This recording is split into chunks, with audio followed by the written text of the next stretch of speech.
I am going to get in trouble for this episode, aren't I? When am I not getting into trouble, though? So I guess I'm doing something right. If you're here from TikTok and you want to hear all the tea on my 3 years of working on the set of Shameless, you are in the right place. I'm going to get to that. I'm going to get into the juicy, nitty-gritty couple of housekeeping items I want to go over first. I don't know why I call that housekeeping. It sounds like it's boring, and it's really not. Since the last time I made a video, I turned 26. I had a birthday party. It was Adam Sandler themed. We went to a karaoke bar. It was so fun. And yeah, I'm just grateful for the next year to come. The number 26 does scare me. I'm no longer in my mid-20s. I mean, I guess I am, but 26 is technically above mid. And that's scary. I feel a lot of pressure to find a man, find a career, and that's scary. Speaking of careers, I got a job. Yay! I was unemployed for what, 6 months, 5 months? Getting laid off from my job was a big stab in the heart to the ego, but I needed to get out of that job for a while. It was not good. The environment wasn't good for me. A lot of shit happened there while I was working there, and it was time to get out. There is something that I want to talk about, and that is going back to your past, which is a really scary thing to do. And every year I go to a fundraiser where more than half of my graduating class is there. And if you've listened to anything I've said, you knew that I had a brutal time in high school.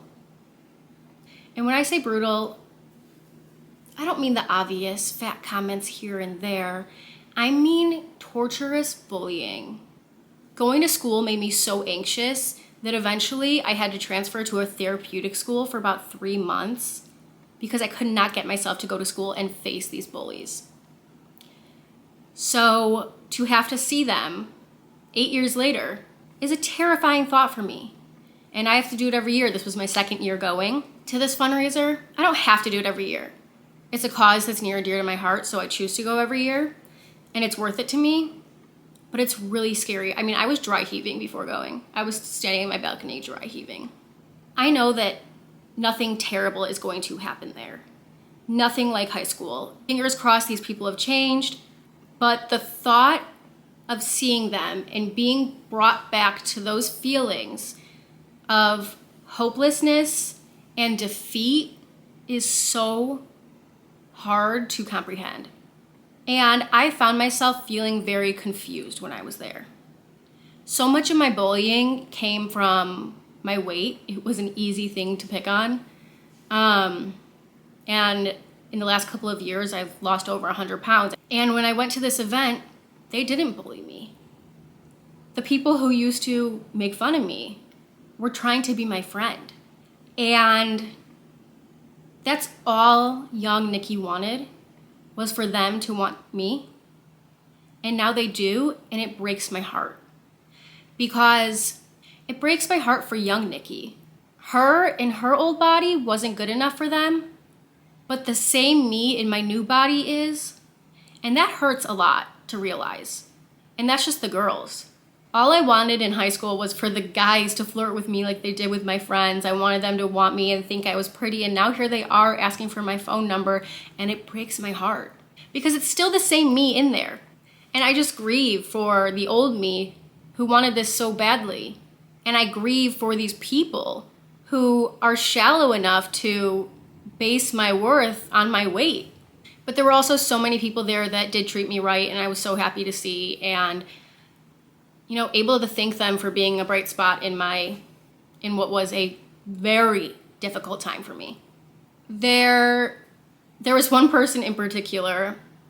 I will tell you guys the story. I don't really, I kept this story to myself for so long to protect the person who did this to me, also to protect myself from embarrassment, because it's so embarrassing what they did. But because I was so embarrassed, they never suffered any consequences. But I had to face this person last year at this event and this year at this event. Here's what happened. I was, I think, a sophomore in high school. Sophomore year was a very difficult year for me. This is the year I ended up in treatment. And I was in the shower one night And my mom knocked on the bathroom door and she said, "Your phone's blowing up. What happened?" And I was like, "Oh, I don't know. I don't have enough friends for that to happen." And I got out of the shower and I see texts from hundreds of people. And they're referring to my name as Chubbs. Chubbs? Who told all these random strangers that I'm fat? How do they know who I am? And I realized that someone had posted my number on Craigslist. An advertisement saying that I was a prostitute named Chubbs. There were hundreds of men texting me. They somehow found out where I lived. Do you know how embarrassing it is to have to call 911 and tell them that someone has posted your number on Craigslist saying that you are a prostitute? And the name is Chubbs because strange men have told you that they know where you live and they are coming to you. The police came to my house, they took my phone, they surveillanced the house for about a week, and I never told anyone. The boys were minors at the time, so the police couldn't tell me exactly who it was, but they gave me enough hints that I could figure it out. I think in the back of my head I always knew. It was the guy that I had a crush on since 8th grade, since he moved to my school and I befriended him when everybody else was bullying him. The guy who turned on me the second he realized that it was cool to pick on me. And I never said anything because I felt sad for him that he had to go down this path of making somebody else so miserable to make his life better. I didn't want him to have to deal with any more consequences that he was already dealing with. Whatever was making him so sad at home, he took out on me, but it still existed. I didn't want the world to know that this had happened to me. Well, I was already getting bullied enough at school where everybody could see, nobody could see this, nobody knew. I could keep it to myself. But keeping it to myself was brutal. This man hit me up 4 years ago trying to hang out with me. And I hung out with him because my self-worth was at an all-time low. And I thought my self-worth had gotten better until this weekend when I saw him and I hugged him and I pretended that nothing happened. The reason I'm sharing this is not for some sob story so you can feel bad for me and I can get more views. The reason I'm telling you this is because I speak on my self-worth all the time and how I am working on it and how my self-worth has gotten so much better over the years, but the truth is I still struggle. It had to take my friend who knew what happened to pull me away from this man, stop talking to him, and stop pretending that everything was okay, and he never apologized. And still to this day, I won't say his name in regards to the situation because I feel bad for him. Because whatever was going on at home at that time to make him so evil was punishment enough for him. But I'm trying to turn it into something better because my empathy doesn't make me a self-hater. Empathy is something that I should be proud of. Maybe hugging him was to show that I've grown, to show him that what he did doesn't affect me anymore. Self-worth. It's a hard thing, especially when you've struggled with it your whole life.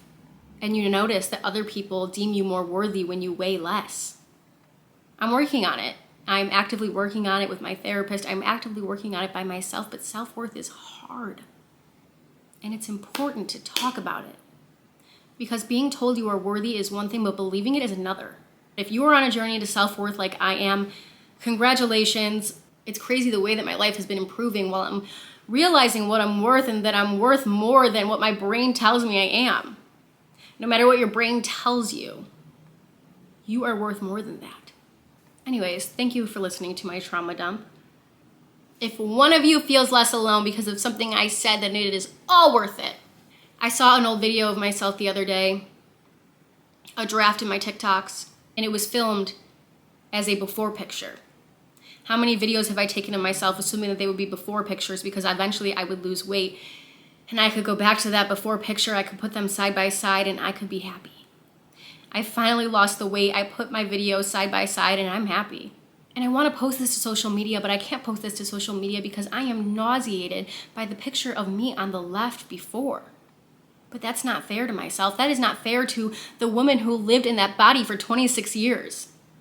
So I posted it. I posted the before and after pictures with the picture on the left of me that makes myself nauseated because she does not deserve less love than the me now. And it was terrifying. It was absolutely terrifying. But a little bit of me was healed the second I pressed post. Do not be ashamed of yourself right now. Do not be ashamed of yourself in the past. And do not be ashamed for yourself in the future because you are worthy in every single step. While it may not feel like that now, you are punishing yourself right now, but you are also punishing what is going to be the future younger you. And you are not going to want to look back like I did and feel so sad for the younger you because you did not treat her with enough respect and worth. Let's talk about some fun stuff. Shameless. I worked on the set of Shameless for 3 years. I was an extra to be on the show. So when I was finally called up, it was my chance. I was so excited. I had been watching the show. I remember sneaking into my parents' bedroom, sitting in front of their bed where they can't see me and watching the episodes. I was way too young to be doing that. It's funny, I played a couple of different characters on the show because I look different in every single year. The first year I played one of Ian's LGBT homeless youths. They dressed me in this very like butch costume.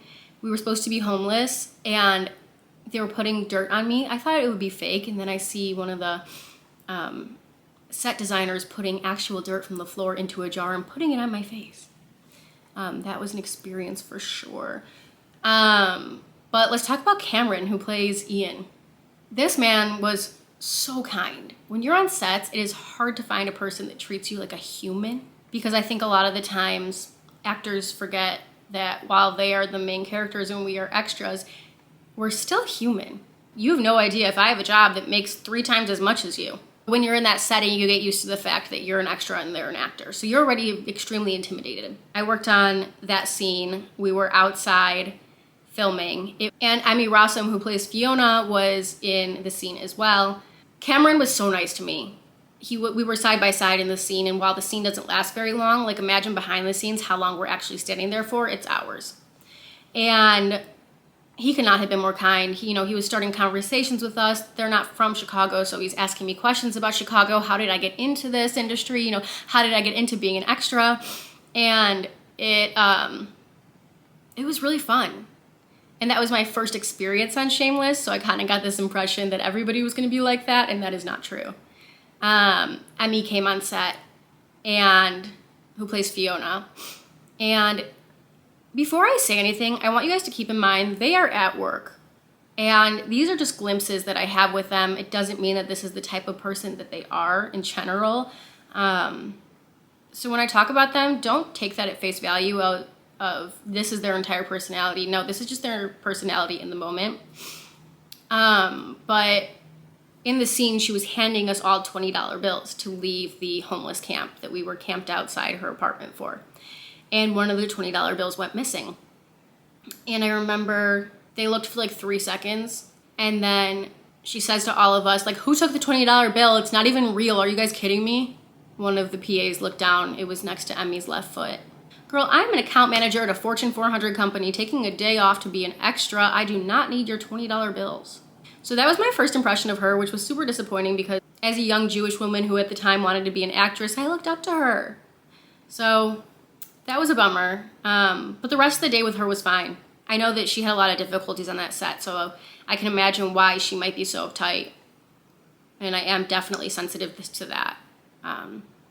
My second scene was also with Cameron, who plays Ian. We were at a church and a priest had a heart attack. It was such a fun scene to be in. We were in a more public setting though, so there were fans surrounding the set, taking videos and pictures, and security trying to shoo them off, and it was stressful, so I can't imagine what that's like for the actors every single day.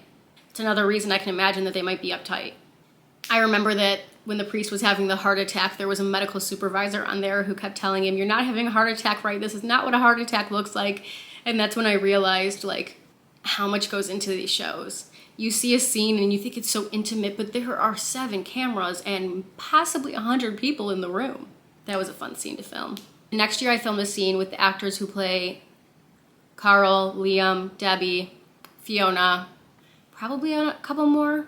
And we were filming at night. We're in the south side of Chicago. Everybody's already on edge. And we're waiting around for a long time. This day was even more cold. It was freezing. And the actors get to sit in their warm trailers all day while we're sitting either in base camp. I think we were all actually shoved into a very, very, very small church. There were a lot of us. But yeah, we were it was a decent day. At first we were just out there with the younger actors. So Ethan, who plays Carl, Emma, who plays Debbie. I don't know the actor who plays Liam. Let me see what his name is. His name's Christian. And a couple of other people. I actually met Ethan at Lollapalooza a couple years before, and he was so nice. I saw him and Emma didn't even give me the time of the day. And we were in the VIP section, so it's not like there were a million people coming up for pictures, but when I asked her for a picture, she was like, "We don't have time." And then Ethan stopped and he, came and talked to me, and we took a picture, and he was so nice. So he was kind of like my first go-to when we were filming this scene, because I knew that he was a friendly person. I still didn't approach them. I wait for them to approach me. Emma didn't even look in my direction. I wasn't surprised. That's what happened the last time. And Ethan eventually approached me after a couple of hours, asked me about myself. We talked about Chicago. He's from Illinois, so we talked about, some similarities or whatever. And I had a really good time with them. It was really fun. And then Emmy came on set, who plays Fiona. She was not having a good day. I think in an interview, Emma said that if she was having a bad day on set, everyone was having a bad day on set, and I can confirm that that's true because the mood just immediately dropped. And keep in mind, I know that she was going through a lot during this time, so I don't know. If you ask my coworkers if I had always been nice to them, in the last 4 years of working there, they definitely wouldn't say yes. But yeah, we were filming a scene where she has to get out of a cop car, and when she first came on set, she was actually very kind to me. We had similar hairstyles at the time. I believe we touched on the fact that we were both Jewish, and we were talking about hair products and that we use, and we were shooting the shit, and all was good. She was really kind to me at the time, but the way that she treated others is something I did not like. There was a scene where she had to get out of a cop car, and there were two cops who I think were extras or stuntmen or something, and she hit her head on the way out, and she blamed it on the cops, and she was like, "Why are you guys supposed to be trained for this?" And it wasn't that bad of a hit. I mean, maybe it was, and I just don't know. But she went to her trailer for an hour or so to feel better, and that meant that we were all waiting in the freezing cold for an hour. So that was a bummer, because, God, I wanted to give her another chance so bad on this other season. That was a letdown. I worked with Jeremy the next day, Jeremy Allen White. Jeremy Allen White was not there for this episode. I believe his wife at the time was having a baby, so there was actually a stand-in, a guy that looked like him, in his place. The next year, I did do a scene with him, and he was also so kind. I remember it was also freezing out, and there was only one space heater, and we were all under the same tent. There weren't that many of us. And he noticed that I was shivering. I was trying to hide it so badly, but he noticed that I was shivering, and he moved over to the side, and he was like, "Please take the space heater." And again, I'm not used to people treating me that kindly on these kind of sets. And so I was so pleasantly surprised when he did that. And I was like, no, it's all yours. And he was like, "Absolutely not. I'm not going to take no for an answer." And gave me the space heater. Every interaction I had with Jeremy Allen White was wonderful. William H. Macy. Oh my God, this was such a pleasant surprise, because obviously Frank is everybody's either favorite or least favorite character. I love Frank.